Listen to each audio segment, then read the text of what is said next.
Okay, so if we're going to be writing these chords, a couple things to be thinking about, and kind of a review of kind of the rules. A good way to do it is to first write the chord that you want to extend, either I almost said dominant, tonic or dominant. Write it twice in root position. So write it once here in root position, and then leave some space and write it again in root position. That's one way you can do it. That wouldn't have exactly worked in this case, but basically we need to start with the chord in root position. Then for the in-between, fill in the upper two notes if we're going up, which I guess we're always going up on the neighbor. I don't think you could do a neighbor going down because you would end up with a cadential 6/4.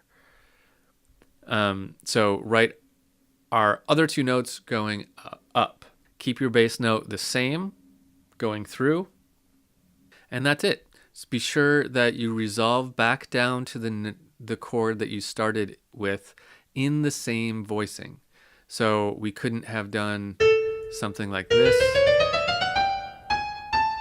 You know, like if we wanted to have a new voicing but still resulted in a 5 chord, I think that's against the rules. You have to do it, you have to resolve it to the same voicing. So we go 5-3, 6-4, 5-3, a lift up and a drop down. And that gets us our our neighboring 6/4 chord. Cool. Now there are a ton of other types of 6/4 chords, and we're going to stick with these suckers because they can be confusing. If you're confused, you might be thinking, how do I spot one of these things? Why do I know that this is a 1/6/4 and not a 4/6/4? Stick with me a little longer. We're going to work on ways of spotting them. And a lot of this, to be honest, has to do with where you are in music theory. Like if you were in a freshman music theory class in your very first semester, and I gave you this, I would expect you to write 4/6/4 here, to be honest. Because it's what it is, that's fine.